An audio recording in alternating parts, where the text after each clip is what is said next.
¿Qué tal? ¿Cómo están amigos y amigas de esta comunidad? Quiero compartir con ustedes una experiencia personal en esta oportunidad y complementarla con lo que dijo el presidente Andrés Manuel López Obrador sobre Carlos Slim, ¿no? Que le ofrecieron la candidatura presidencial y la relación entre Carlos Salinas y Tim Golden, según las declaraciones del presidente Andrés Manuel López Obrador, que por cierto, hoy se reunió con representantes del gobierno de Joe Biden para tratar este tema del falso financiamiento a la campaña de del 2006. Comencemos por el principio, si les parece bien.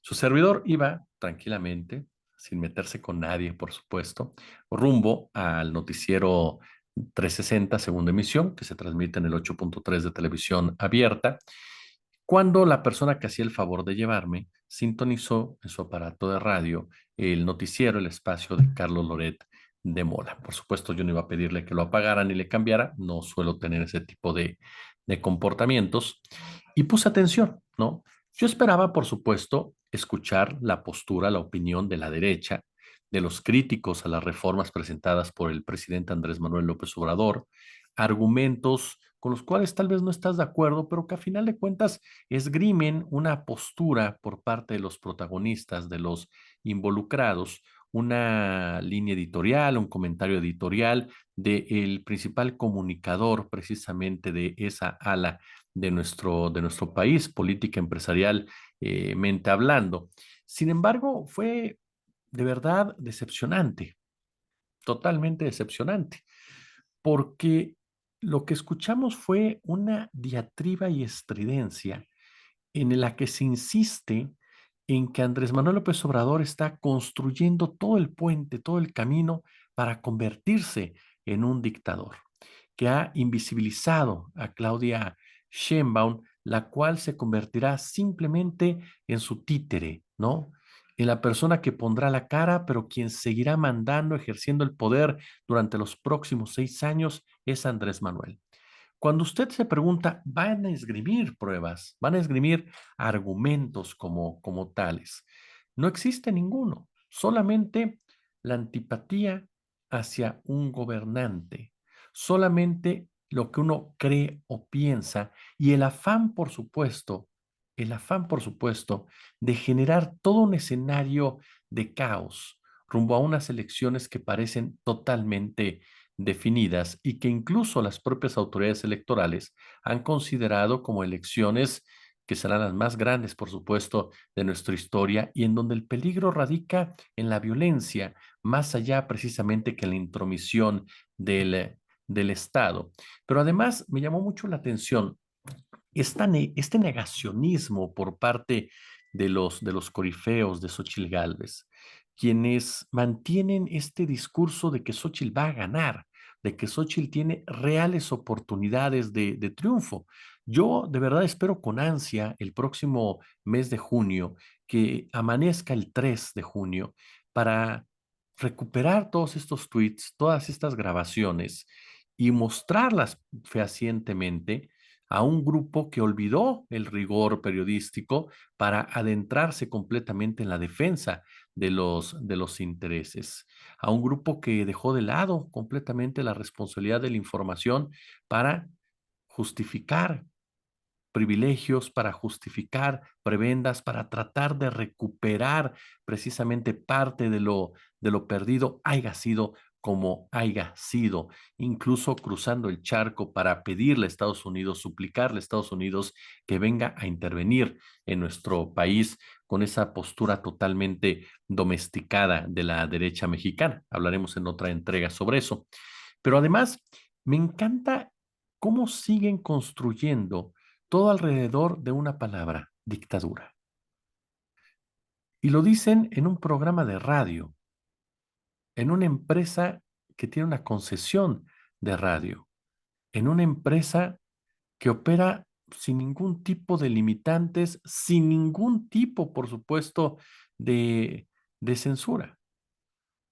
La dictadura o los conceptos de dictadura que emana de este tipo de personajes es totalmente una falta de respeto para ciudadanos, ciudadanas, quienes sí han sido víctimas de esta barbarie, quienes sí han sentido el poder de la bota, quienes sí han sentido precisamente la mano represora, quienes sí han sentido la pérdida de de seres queridos, quienes les cambiaron la vida completamente cuando un militar entró a su casa. Banalizar así ese tipo de términos no es propiamente de la ignorancia, sino de la perversidad, porque todo se va hilando precisamente para tratar de descarrilar una elección, para tratar de justificar intervencionismos, para tratar en un momento dado de robarse incluso algunos puntos que les permitan evitar la mayoría de Morena en la Cámara de Diputados y la Cámara de Senadores. En parte se los decía por la mañana.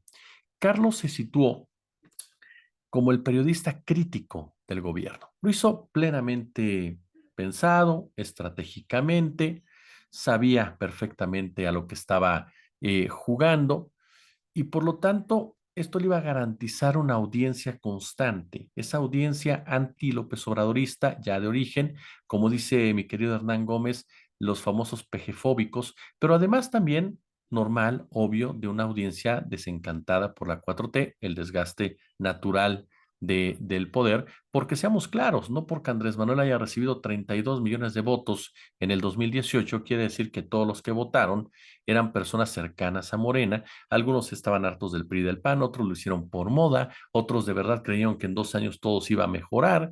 Hay muchas razones y esos grupos se movieron.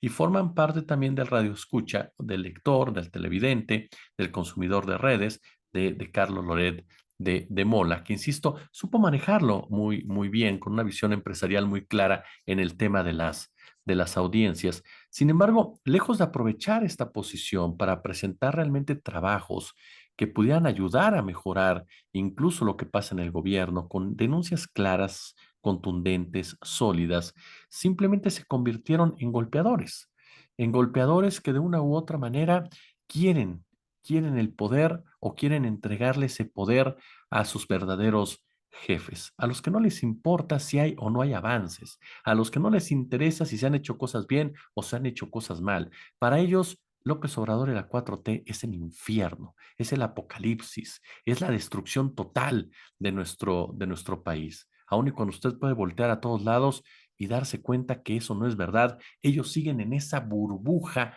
¿no?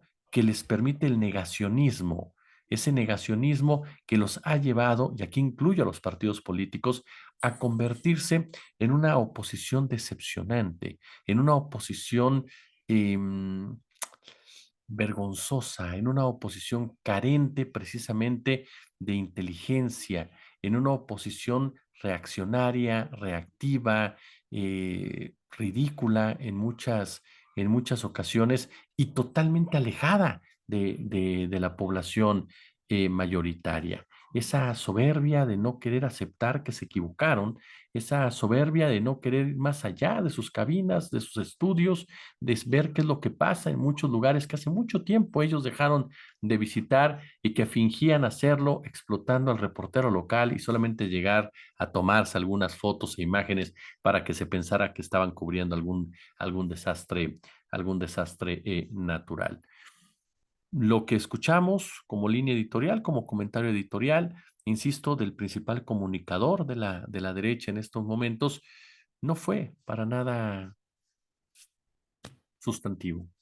No fue para algo, para nada siquiera debatible. Fue la voz de un hombre que considera a López Obrador el diablo, que considera a López Obrador lo peor que ha podido existir en la política, que considera a López Obrador como un accidente histórico y que para él lo único que está haciendo es crear todo el escenario para una dictadura, además de que garantiza, ¿no?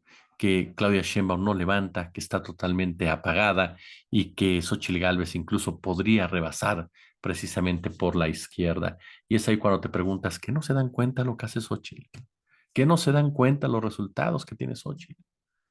Parece que no. Parece que simple y llanamente están ensimismados en su propia verdad, porque a final de cuentas la verdad, pues la verdad es irrelevante.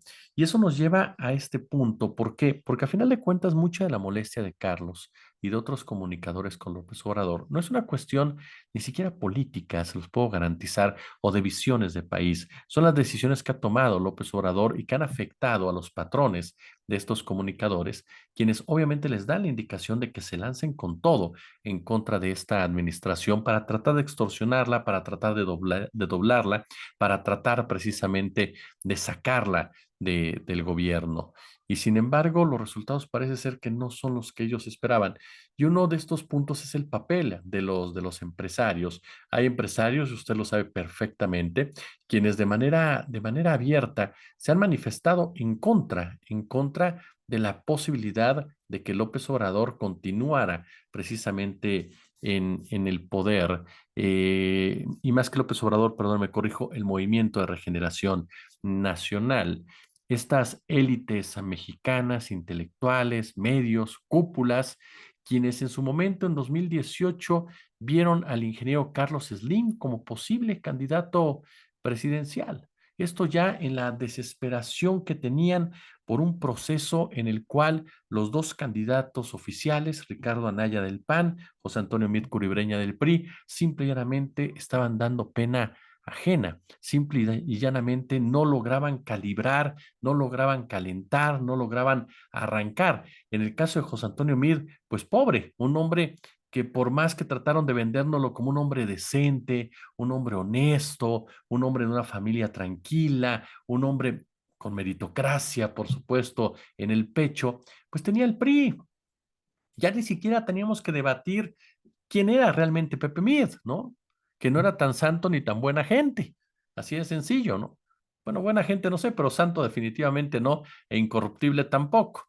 Pero lo cierto es que ni siquiera había que debatir eso. Tenía el PRI. El simple hecho de ser candidato del PRI le ponía ya una piedra en el cuello y lo mantenía ahí. Si le echamos aparte que tenía como coordinador de campaña a Aurelio Nuño, que no tenía ni idea de lo que estaba haciendo, porque él consideraba que tenía el mismo respaldo de los medios de comunicación para poder posicionar a Mid Curibreña, además de que constantemente desconocía las realidades de un país y le hablaban únicamente a ese sector al cual le importan, que es el empresarial, y no pensaban que una elección la definen una mayoría de ciudadanos. Incluso hubo hasta un intento de campaña por parte del PRI para inhibir el voto, para evitar que la gente saliera a votar, ¿no? Tratando, por supuesto, de hacer lo que ahora tratan, otra vez, de igualar a todos los candidatos, de poner a Andrés Manuel López Obrador al nivel de Anaya, al nivel de Mid, como diciendo son exactamente lo mismo, así que es mejor malo conocido que bueno por conocer. Y la realidad es que le salió todo muy mal, porque Mid fue un pésimo candidato. Fue un candidato sin ideas claras, fue un candidato sin ideas propias. Yo no sé si él tenía algo realmente que aportar o no, porque nunca lo dejaron ser. Siempre parecía más el responsable o el continuador de un gobierno que fue un gobierno fracasado, en donde lo quiera ver como el de Enrique Peña Nieto, de un gobierno represor, de un gobierno entreguista. Eso era lo que significaba José Antonio Meade Curibreña. Ni siquiera tenía realmente el margen de maniobra para poderse separar del mismo. Y del otro lado, Ricardo Anaya hizo una campaña maravillosa para los memes, maravillosa para la diversión política, maravillosa para contar chistes, pero totalmente ajena de lo que era la competencia. Cuando usted veía a Naya, a mí me daba la impresión de que estaba viendo un personaje que quería convertirse en CEO de alguna empresa, tocando el ukulele, pensando en el sleeping bag. Y yo me preguntaba, en el caso de Mid lo entendía, decía, pues tienes a Aurelio Nuño, que sinceramente, pues no es una persona que entienda mucho de la política mexicana, pero en el caso de Anaya yo decía, ¿quién hizo la campaña? ¿Quién se le estructuró? ¿A quién le habla Ricardo Anaya con este tipo de comportamientos, con este tipo de propuestas, ¿no? Que parecían sacadas realmente de la manga, en donde nos aparecía hablándonos de grandes tecnologías, de avances cibernéticos, cuando la mayoría de la población no tenía ni luz en muchos poblados, hablándonos de planes totalmente grandilocuentes, ¿no? Cuando en realidad los problemas del país eran otros completamente. Y es ahí donde tú mismo te preguntas, no te preguntas, sino que puedes afirmar lo alejados que están completamente del país. En este escenario, con dos candidatos completamente mediocres, grises. Por supuesto que imagino que los golpistas, que los personajes anti López Obrador, que no podían imaginarse la llegada del político tabasqueño, particularmente por un tema clasista, racista, pero también, por supuesto, por el asunto ideológico, por el asunto del sistema financiero, pues buscaron la manera, la forma de encontrar a alguien que pudiera aglutinar precisamente a todos esos intereses y que decidiera jugársela por un fraude de la magnitud que fuera necesaria. ¿Y quién mejor que el hombre más rico de México que podía despertar ese sentimiento aspiracionista de muchos que más allá del análisis personal que podamos hacer, pues para algunos sectores tiene una imagen limpia y eso podría generarle precisamente tal vez arrebatarle votos a un candidato presidencial. Esta información que reveló el presidente López Obrador y que viene, por cierto, en su libro, en este libro, Gracias, nos muestra hasta dónde existía ya este miedo por parte de las élites de perder, hasta dónde existía ya este temor, ¿no? De entregar la banda presidencial a alguien que no pertenecía precisamente a su séquito. Carlos del Dim tenía 78 años, ¿no? Sus propiedades se calculan en más de 100.000 millones de dólares, poco más del 6% del Producto Interno Bruto del país. Es un hombre egresado de la Facultad de Ingeniería de la UNAM, lo bueno de él es que le va a los Pumas, y se considera amigo personal del presidente López Obrador, ¿no? Andrés Manuel López Obrador que abiertamente dijo, ya hay empresarios que no piensan y actúan igual, y eso es cierto. Es cierto que Carlos Slim ha incrementado su fortuna en la actual administración. Es cierto que Carlos Slim ha sabido negociar tanto con Salinas como con Cedillo, como con Calderón, como con Fox, como el mismo Enrique Peña Nieto. Y como empresario ha sido totalmente pragmático para llegar a acuerdos, pero es un hombre que entiende de negocios y sabe perfectamente que para ganar tiene que ceder y ceder en puntos sustanciales como por ejemplo acuerdos mucho más parejos, mucho más claros y sin caer en actitudes draconianas. Como empresario, sabe hasta dónde jalar el hilo, sabe hasta dónde llegar en un momento dado. No cae en estas situaciones tan penosas como un Ricardo Salinas Pliego o un Germán Larrea, quienes acostumbran el chantaje, la extorsión como una forma de negocios, ¿no?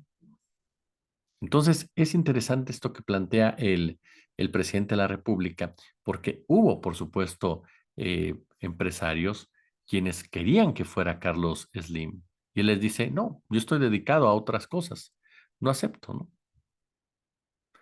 Esto en el marco, insisto, de la presión que siempre existió por parte del grupo del Consejo Mexicano de Negocios para bajar o a Anaya o a Mid de la contienda, que alguno de ellos le entregara la estafeta al otro y que no se dio, no por demócratas, no nos engañemos en eso, no se dio por el pleito que había entre Peña Nieto y Salinas de Gortari, Salinas detrás de Anaya y Peña Nieto detrás de Mid. Incluso se ha dicho no una, sino en varias ocasiones que Peña Nieto les dijo bajen a Anaya y con todo gusto.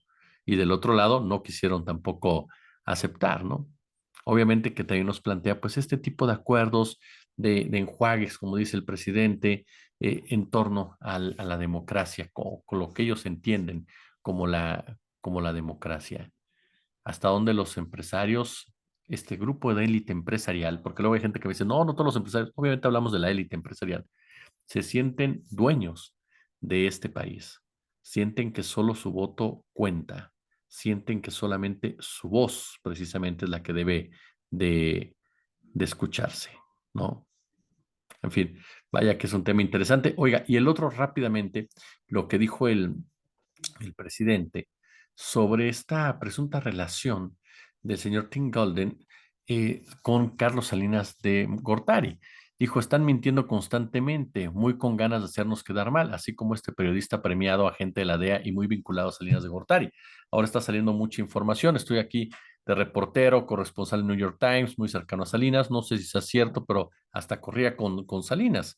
De igual manera, López Obrador dijo que el periodista estadounidense originario de Los Ángeles está muy relacionado con voceros del bloque conservador. Bueno, Juan Becerra denunció, ¿no? En su cuenta de Twitter, si no mal recuerdo, de X, precisamente que Tim Golden era un hombre cercano a Otto Granados, quien era jefe de información de la presidencia durante el sexenio de Carlos Salinas de Gortari y de José Carreño Carlón, quien como funcionario público trabajó durante las administraciones de los presidentes Luis Echeverría y José López Portillo como director del área de informe presidencial, lo cual, por supuesto, tendría que analizarse de otra forma, pero lo cierto es que hay una colaboración que les recomiendo mucho del maestro Osvaldo Zavala, sin embargo, en donde Osvaldo analiza a fondo el manejo periodístico informativo que se le dio precisamente a esta nota y termina de una manera contundente. En esta nota, dice, en esta historia, la DEA dicta y el reportero escribe. Y va de la mano con lo que nos dijo en nuestro canal el gran Kurt Hartberg. Basta ya de estarnos inclinando, de estar echando loas y porras a periodistas laureados. Hay que ser claros y críticos por quienes han sido reconocidos, por quienes han sido laureados, por el mismo sistema elitista que marca la diferencia y que depende directamente del Estado, que depende directamente del sistema económico.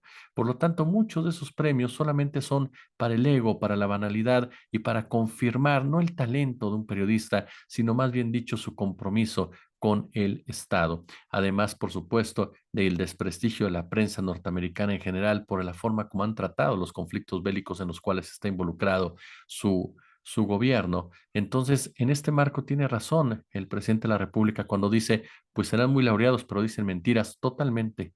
De acuerdo, los grandes periodistas no tienen premios, muchos de ellos. Los grandes periodistas ni siquiera se fijan en los premios y ni siquiera los anteponen como carta de presentación, porque son aquellos que investigan, que denuncian, sin importar quién está en el poder, ¿eh? Son aquellos que se atreven a ser críticos enfrente de quien esté, pero se atreven a ser rigurosos. Y cuando un personaje tan laureado presenta una nota, la cual después tiene que retractarse en muchos sentidos, pues nos demuestra que hace mucho tiempo que olvidó la esencia del periodismo, que es la rigurosidad.